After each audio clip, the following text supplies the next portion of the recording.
afternoon to you. Thank you so much for finding time to be with us today, just a few minutes past 3 p.m. here in Nairobi, East African time. Good morning, good afternoon, good evening, depending on where you're tuned in and joining us. My name is Miriam Ogutu. The show is Diaspora Dispatches, where I get to bring you the latest news from across the continent of Africa. We'll start with some news from Ethiopia, and Ethiopia's President Salih Work Zewde has reiterated calls for negotiations and other peaceful resolution means to end the country's nearly 2-year civil war.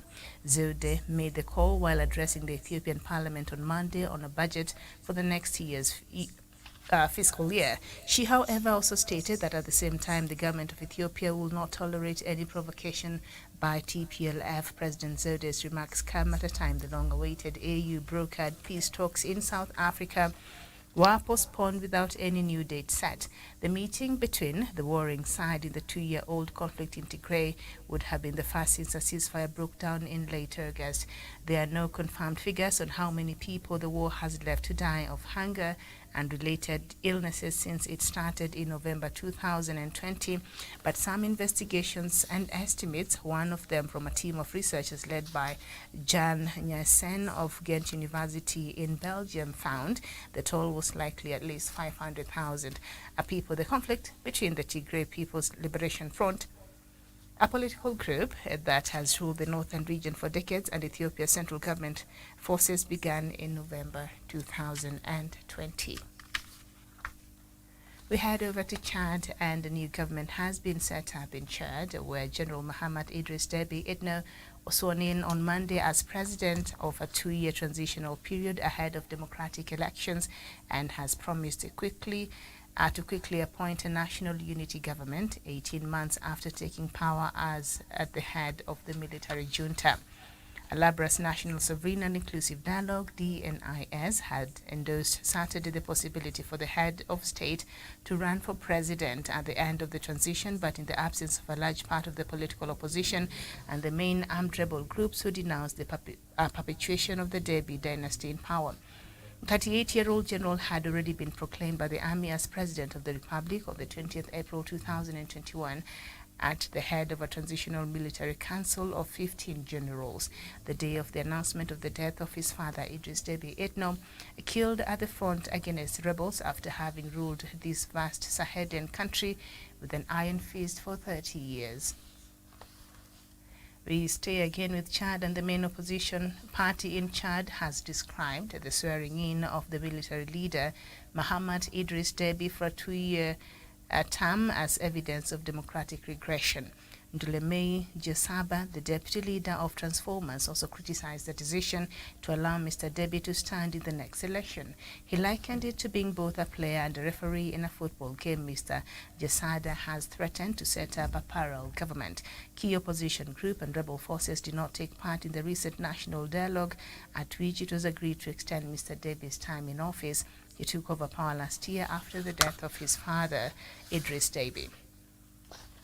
Head over to Nigeria. Almost everyone on board a boat died when it capsized in a flood-swollen river in Nigeria's Anambra State. And that is according to an announcement made by President Muhammadu Buhari. An estimated 85 people were taking the overloaded boat on Friday when flooding of the Niger River caused it to tip over. He directed the emergency services to provide relief to the victims, that is the president. He also said the flooding was the worst the country has seen in years, with the water level around 1/10 higher than a decade ago. NEMA requested the Nigerian Air Force provide helicopters for the rescue operation. Anambra State Governor Charles Soludo urged residents of flood-ravaged areas to relocate, while adding that the government will provide relief to those affected by the disaster. Head over to Liberia, and a former Liberian rebel is on trial in Paris on charges of crimes against humanity, torture, and acts of barbarism during the West Africa's country's civil war in the 1990s.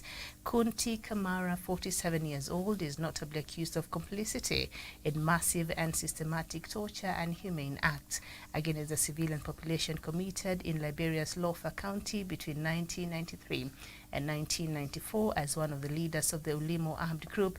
He was then less than 20 years old. He was arrested near Paris in 2018 and faces life imprisonment. The trial by the Paris Criminal Court has been made possible under French law that recognizes universal jurisdiction for crimes against humanity and acts of torture. Rights groups hailed it as an important step to bring justice to the victims. Head back to Ethiopia, and 3 political parties in the rebel-held Tigrayan region of Ethiopia have described the African Union as ill-equipped to help end the conflict between the Tigray People's Liberation Front, TPLF, and the federal government. The Tigray Independent Party, TIP, the National Congress of Great Tigray, Baitona, and Salsane Weyane Tigray, that is SAWET, said in a statement that the postponement of peace talks between the government and the TPLF over the weekend show that AU was unprepared and unable to lead the negotiations. The party urged the United Nations, the US, and the European Union to engage the AU to deliver a positive outcome. They say the African solutions to African problems stands, but the international community had led to the loss of many lives in the conflict. The TPLF on Monday continued to urge residents of Tigray region to join the war, saying that conflict was at a decisive stage. Head over to Angola, and the President, João Lourenço, on Monday held a phone call with President Volodymyr Zelensky of Ukraine to discuss the conflict in the country. The Ukrainian president said they discussed important issues of cooperation within the United Nations. According to a tweet, the pair also talked about Monday's Russia missile attacks in Ukraine. He added, President Zelensky has been reaching out to African leaders to consolidate diplomatic support against Russia's invasion of his country.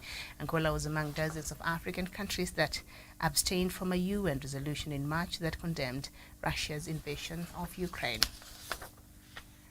Head back to East Africa, this time in Tanzania, and lawyers in Tanzania have raised concern following reports that only 26 out of the 633 students passed exams at the law school, representing 4.1% pass rate, the Mwananchi news site has reported. Some 342 students were being told to receive exams, while 265 others were discontinued altogether.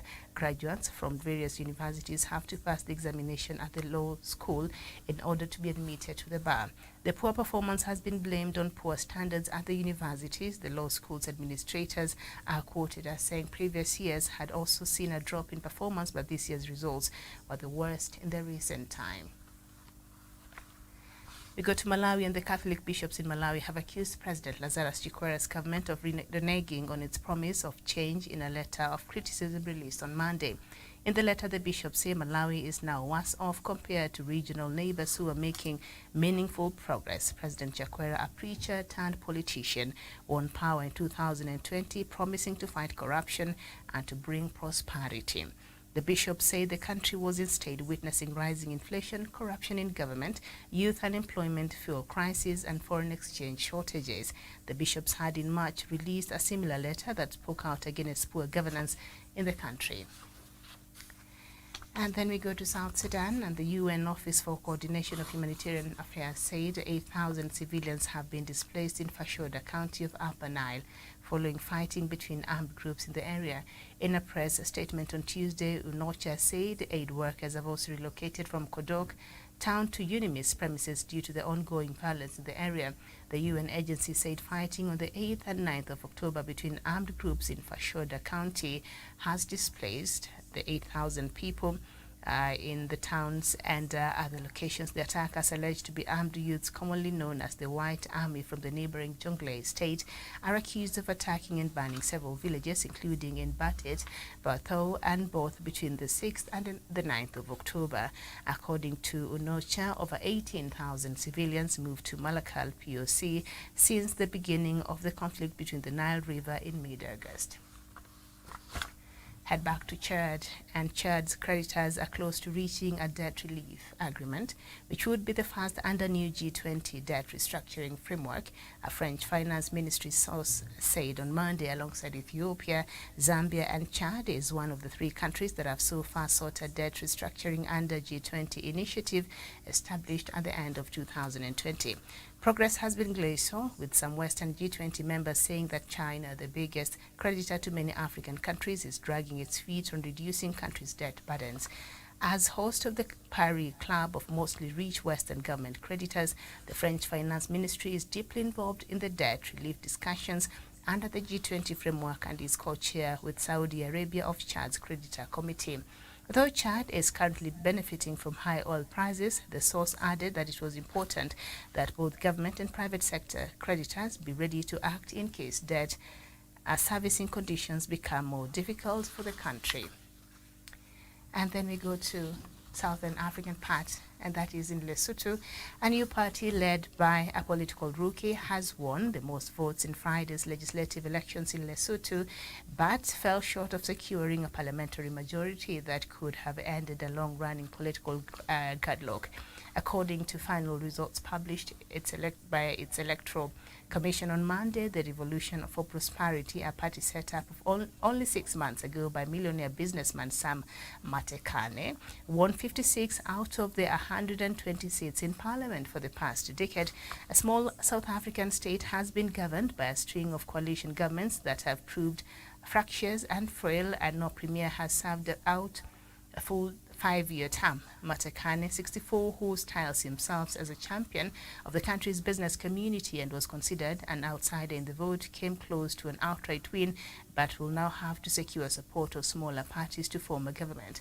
The Democratic Congress Party, led by Matibeli Mokotu, came in second, securing 29 lawmakers, according to the Independent Electoral Commission. The All Basotho Convention Party, which led the outgoing government, suffered a sharp drop in support, securing only 8 seats. We go to Guinea, and a judge in Guinea has rejected a request from a former military ruler, Musa Dadis Camara, that he be placed under house arrest rather than remain in prison during his trial for mass murder. Captain Camara was returned to the country last month after 12 years in exile. He is on trial together with 10 other former officials of atrocities that took place in 2009. Soon after he seized power, he is charged with being responsible for the killing by soldiers of more than 150 people and the rape of more than 100 women at an opposition rally in Conakry Stadium. Captain Camara has since denied the charges. We end our bulletin by going back to South Sudan, and immigration bodies say it will deport more than 20 foreign nationals, mainly Eritreans and Ethiopians, who entered South Sudan illegally.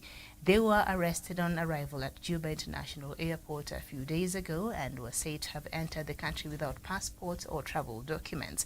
Local media have reported the migrants have come from Sudan's capital Khartoum to seek refuge in South Sudan and had boarded local flights to Juba from Bentiu and Paloch, towns in North and South Sudan.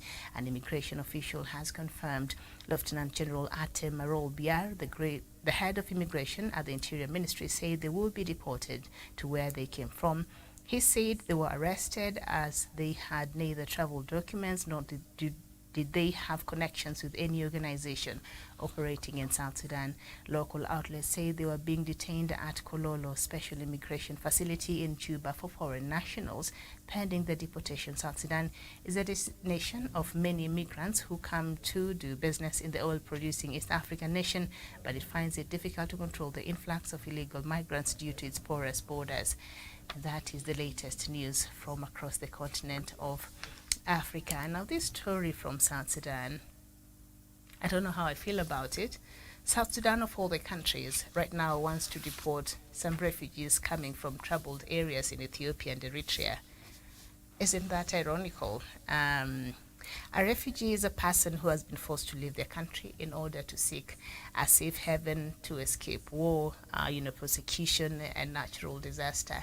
And if you look at that explanation, then perhaps these people who have found themselves in South Sudan have at least one of those reasons as to why they are running away from Eritrea. We know how Eritrea is. As to why they're running away from Ethiopia, maybe they're running away from the troubled Tigray region. So for South Sudan, a country that has continued to channel refugees from out of it anyway, and South Sudanese have been accepted across the world. We have a whole refugee camp here in Kenya. There's another one in Uganda.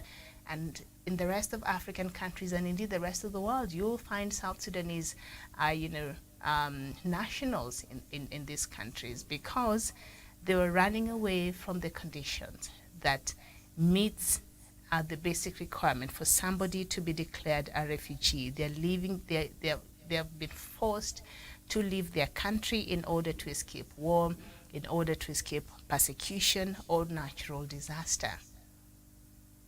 So for South Sudan to say now it wants to deport these refugees who ran into South Sudan to seek for a safe haven, and perhaps they're running away from one of these things, and knowing very well how they have been welcomed, in many countries across the world and indeed across Africa, I think it's quite something there. So anyway, it's quite interesting, isn't it?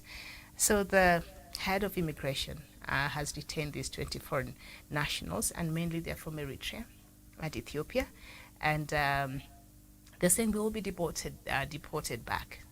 I think they should look at these cases, I think, per merit. Maybe they're saying they don't have papers. A refugee, you don't have time. You don't have time to go look for your passport and your travel documents.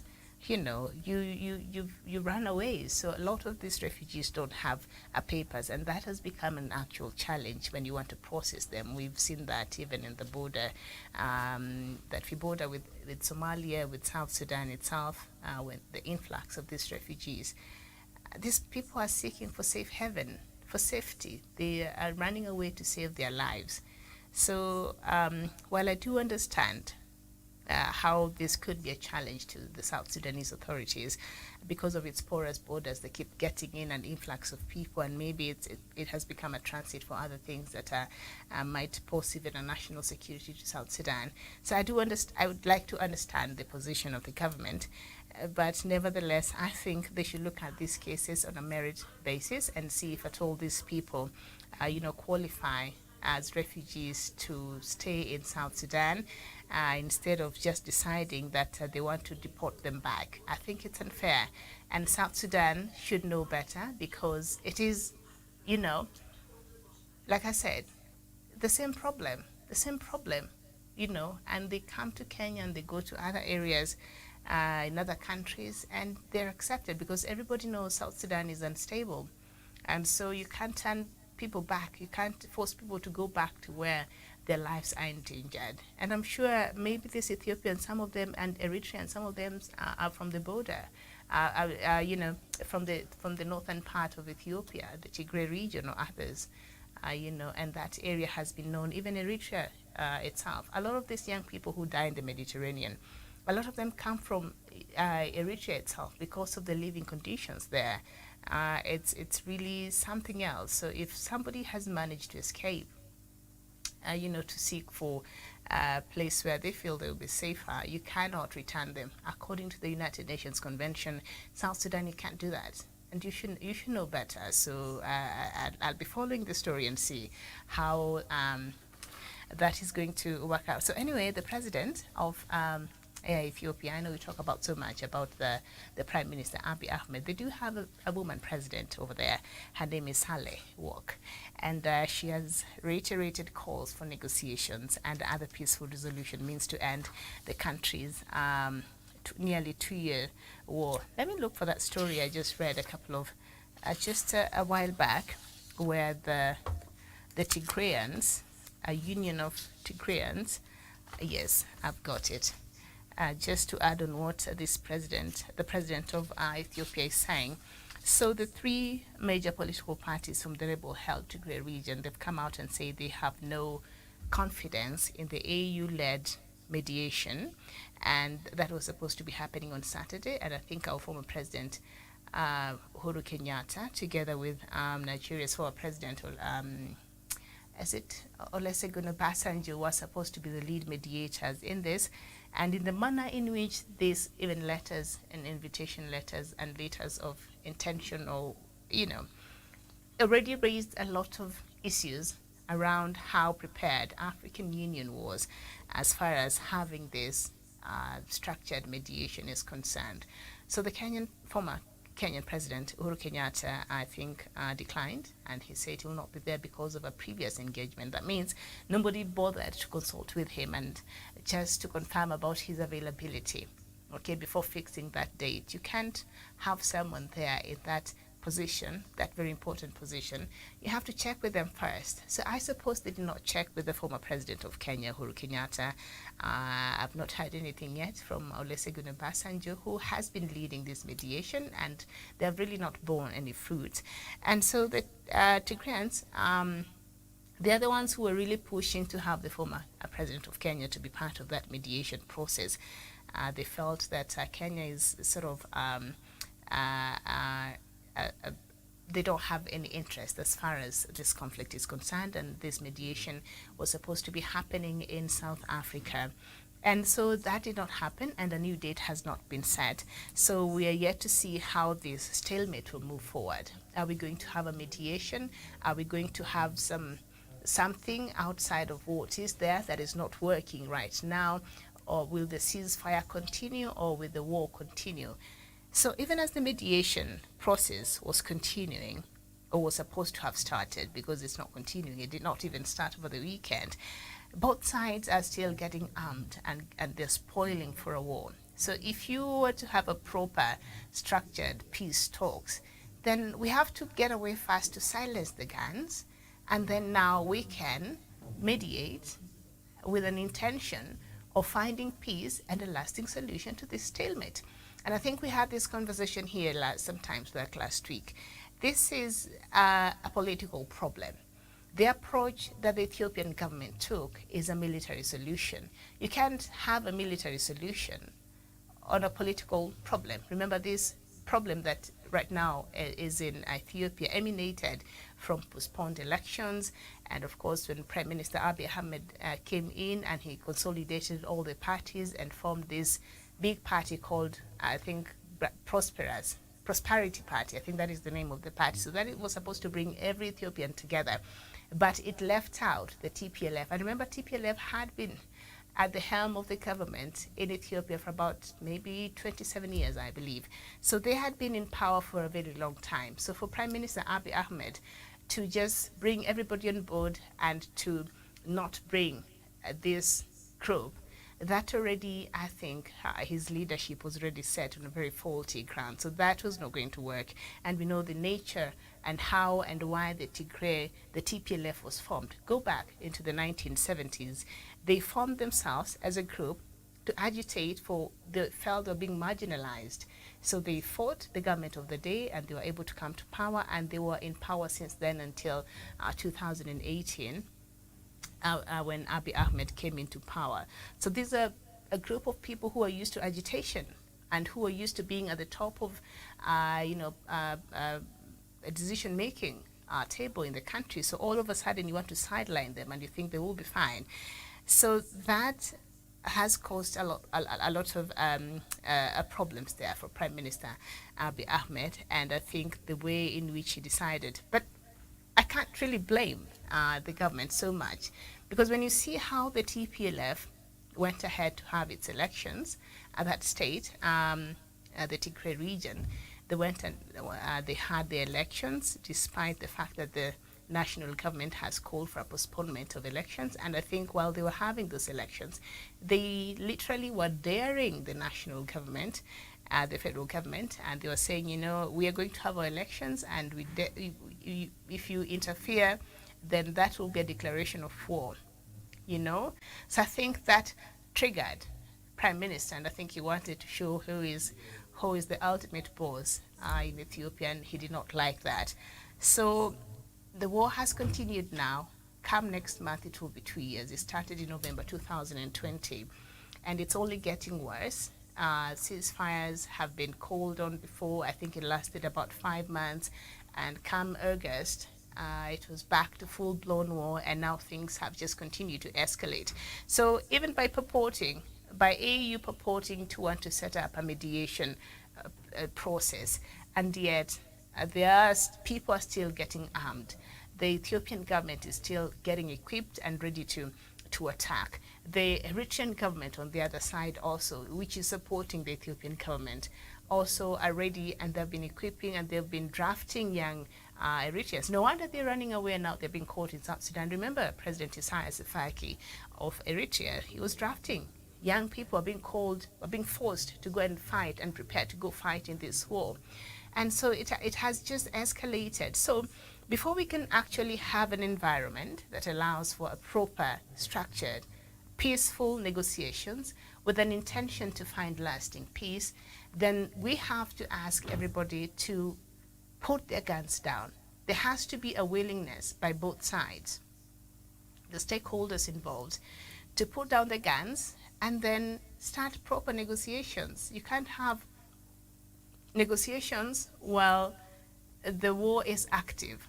It doesn't work like that. Can we work on a truce first? Can we work on putting the guns down first? And then now everybody can come to the table. So nobody cared to check. So I agree with what these parties are saying, the Tigrayan parties are saying, that the African Union was ill-equipped. And I think the African Union is ill-equipped. And I support their position. So if we really want to see the end of this conflict not in South Sudan, but in Ethiopia, I don't know if the IU is the right body to really mediate and find a solution to this. So they're asking for the United Nations, for the European Union, for the US to come in and try and see how they can help in this conflict. The U.S. has been sitting on the fence, and the U.S. has because Ethiopia is a very important partner to them as far as the Horn of Africa is concerned. It's a bit of a turmoil, region. So Ethiopia is very instrumental as far as advancing the interest of the United States in that region is concerned. And that's why the U.S. has been sitting from the fence. A bit of sanction here and there, but not something not too hard as far as the Ethiopian this conflict is concerned. So I agree, the United Nations maybe should step in. The United Nations should step in and try and see how they can lead a mediation process that is properly constituted, that is properly prepared in order to see an end to this unnecessary suffering that the people have been subjected to. African Union is ill prepared, that I agree. So let's get to finding a body that actually can do a good job as far as finding the solutions to this conflict is concerned. Okay, so in Chad, yesterday, the son of the late president, Idris Deby, was sworn in as the president. Remember, the father died 18 months ago after just winning an election, so he went to the front lines to show support to the soldiers who have been actively been fighting the extremist groups in Chad. We know the Sahel region right now is just in chaos over the issue that has to do with these Islamist and extremist groups, terrorist groups in that area. And Chad has not been spared. So President Idris Deby was shot and he died, and immediately his son was sworn in 18 months ago as the new president. But it was supposed to be a temporary position as they give way to transition to a new government. So for him to have been added another 2 years, I don't know what is the purpose of this. France, what is going on? Because I know France is involved. France showed up during the swearing in of Mohammed Idris, that is the son of the late president Idris Deby. He showed up, President Macron personally showed up to Chad, forgetting the fact that this man was put in place not through the constitution. After the president was shot and he died, the person who was supposed to be taking over the reins of that country, according to the constitution of Chad, was the parliament's speaker, temporarily as the country perhaps prepares to go to another election. So Mohammed was put in place as the new transitional president, and not in accordance with the constitution. And I think when you look at such things, and then you look at a country like Mali and how it complains about the double standards when it comes to how France is handling some of these issues, you would understand their frustration with France. In Mali, they're insisting that there has to be, and in Burkina Faso also, that experienced another a coup in January. They're insisting, and all of these are former French colonies. They're insisting that France is insisting that they must have an election. They must transit to civilian rule. And yet in Chad, they're supporting the opposite. So they're speaking from both sides of their mouth there. And so Mohammed Idris, General, he will be there for the next 2 years. I don't know for what reason. I think 18 months was enough time for the country to organize for another election, but that was not the case. So he's there. Of course, the opposition was not happy with that announcement, and they're not happy with the extension of that term. So I don't know how that will work out there for them. So anyway, I think that is the latest that we had for you this afternoon. Thank you so much for watching. Enjoy the rest of your day. My name is Miriam Ogutu. Bye bye for now.